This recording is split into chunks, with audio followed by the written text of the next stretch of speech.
Trump's attack on Zelensky just now, what does Putin have on him? Because this is my best guess right now, because Trump has just changed mood dramatically in the last day. Remember when Macron visited him? Lovely, lovely accent, nice, touchy, each other's knees, all of that. Keir Starmer visited him, jokes together, everything going swimmingly. Next day, in comes Zelensky to visit him with a minerals deal, which largely guarantees an arrangement between Ukraine and the States. And then suddenly, Trump turns. And the behavior that we saw was not a comfortable man in his own power. This is the key thing. So when I saw that video, my first reaction was outrage, and I'm sure all of you felt the same. I did an instant video about it saying that was disgusting behavior, that was bullying, they jumped on him together. What the hell was that about? That's going to cause rage across Europe and massive embarrassment in the States. And I said I'd do a video on it later, because then I wanted to also to think why we've seen this switch around. And my real read of it is that if Zelensky had done this minerals deal with Trump, which basically pulled back the Donbass and got the US on Europe and Ukrainian side, that would have been it for Putin. So he must have pulled something in, because Trump has just changed from being sort of charming and sort of nicey nice over the past few days with Macron and Starmer to suddenly not just being rude and aggressive and bullying and pulling in Vance to be rude and aggressive with them, but in a way that didn't look like he was in a strong place doing it. He seemed wound up and nervous and tetchy and having a go for the sake of it. And I just wonder, what does Putin have on Trump? What does he have on him? Because that's the only explanation that I can think of, that Putin was to the wire, made a big threat, and then Trump suddenly knew that he had to pull the plug on that deal and stop being so sweet with Europe. That's all I can think. But it just goes to show Trump is by no means a stable partner in any way, shape or form, and Europe is absolutely going to have to throw in to do everything alone. And I don't want Trump getting his hands on a single atom of a single rare earth mineral anywhere in Europe. I think that Europe and Canada and Australia and New Zealand and the entire rest of the Western world, and probably the world beyond it as well, should, obviously Mexico and South America, should do their best to just rewire away from America and think about their own trade routes and their own defense, because this man and this team are losing the plot fast.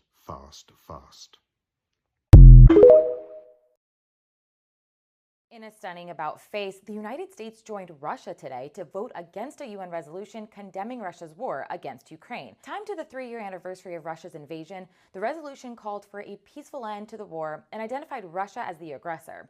The U.S. broke with European allies to side with Russia on the vote. The resolution still passed with 93 votes in support. The U.S. had introduced its own competing resolution that left out any mention of Russia's responsibility for starting the war. President Donald Trump has called for a swift end to the war. He says to reduce the death and destruction in the region, but critics say his approach is too differential to Russia. Russia invaded Ukraine in February of 2022.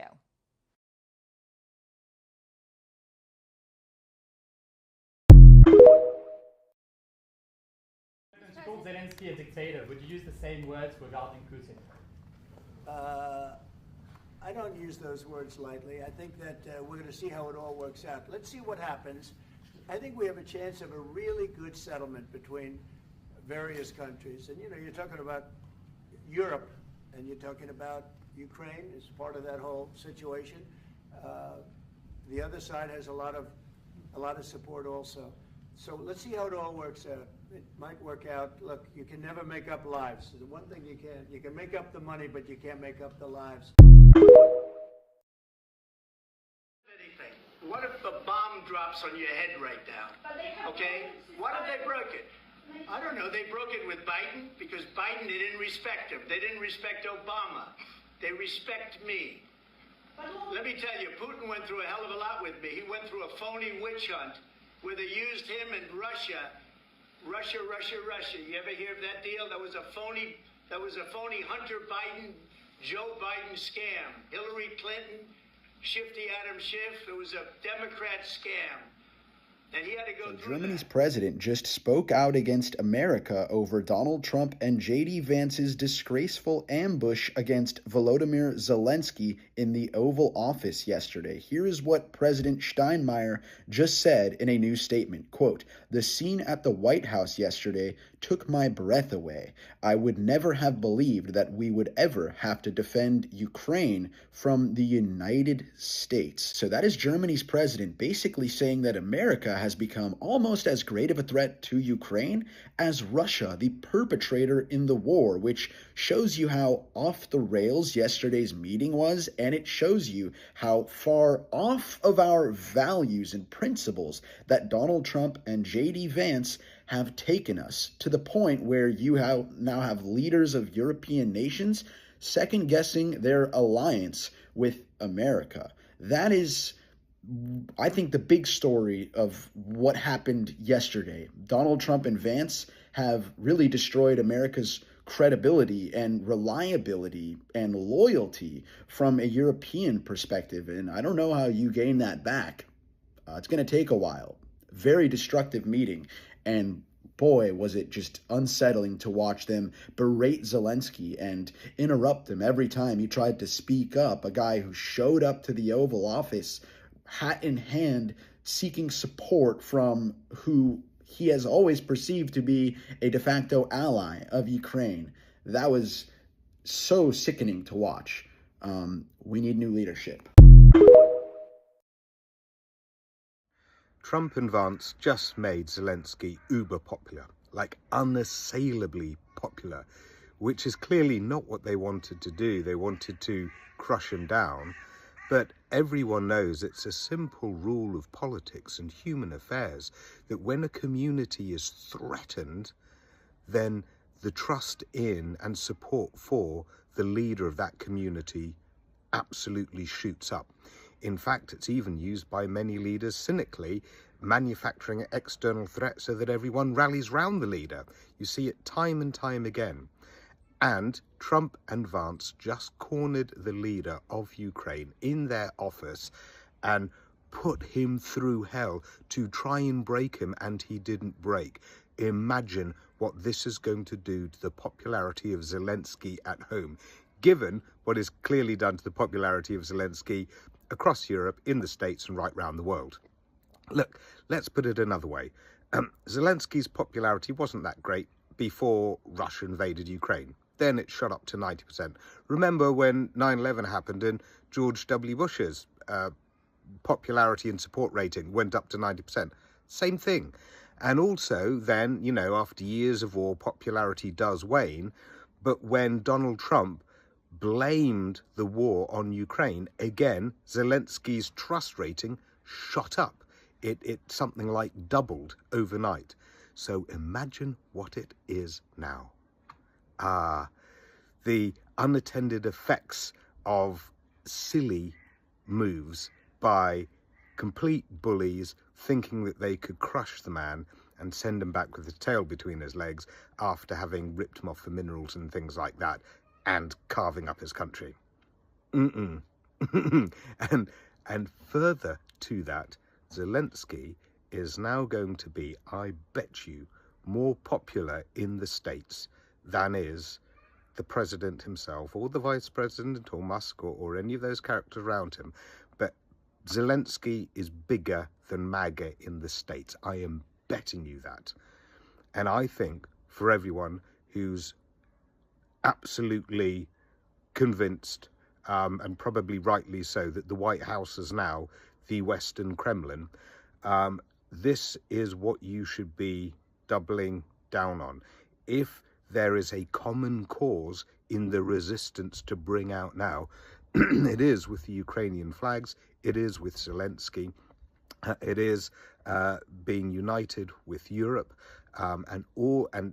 Ukrainian flags, European flags, bring them out and absolutely build your movement from there, because that is a cause that people can rally behind. It's not Democrats or Republicans anymore. You've got to get well away from that, and the best way to get well away from that is to take an outside symbol that you can all rally around, that means, and you put that with the American flag, right, and you say defense of freedom, defense of our true founders' values.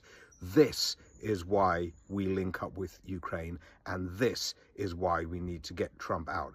Nothing to do with Republicans, Democrats, internal politics. It is all about the fundamentals of America now, and how that is expressed through American relationships with other countries. But but it's funny how things pan out. But I am sure of it that that what Trump and Vance did stupidly was to just wake a sleeping giant in the States that has had absolutely enough of corrupt, self-interested politicians and an oligarch mob around them, absolutely sucking the marrow of the hard-working American people dry, and seeing that inequality grow and grow, and that powerlessness in Americans grow and grow. And I think that you've actually kind of got a new symbol and a new fresh identity to actually roll in with the visuals here to help champion a new cause, which is what America is about. And I think that Vance and Trump are going to be on the back foot very, very quickly, especially after all of Elon Musk's destruction starts really biting too. Well, I was right, wasn't I? Trump and Vance just made Volodymyr Zelensky an absolute global hero, unassailable in his popularity now. It's exactly what I said would happen. You saw his reception as he arrived in London. He is being welcomed back in Europe as an absolute hero, and he will be welcomed in his country as a hero too. And remember, in my other video, I said that you guys in the States should be getting out there absolutely everywhere with Ukraine flags, with signs in the Ukraine colors, paint things in the Ukraine colors, get those visuals out, get that to media, get that to your local representatives, get that out on social media. Well, you've been doing that in the States, and I know because I can see it on the BBC. This is our main channel in the UK, and one of the headline news stories is pro-Ukraine protests across the US. This is how you do it. This is absolutely how you do it. And, and this is how you also bond now with the rest of the world. When your president and your vice president have let you down so badly for diplomacy internationally, I won't even cover the domestics on how they're letting you down, but you, as American people, standing up, getting it out there, being visible and being visible everywhere, that shows us, the rest of the world, the Americans that we admire, the Americans that we want to see, the Americans that we want to work with, the Americans who are championing the same values that we feel deeply, values that we feel that your president and vice president badly offended. But we see that you get that too. And we see that you're as enraged as we are. And that is a bond between us and Americans, the like of which we haven't had before. We are on the same team with this. We do want the same vision for the world. And so let this actually be a moment of cohesion and positivity upon which we can all build together. Yeah, it's going to be tough going forward, but that kinship that we have now, that's proper.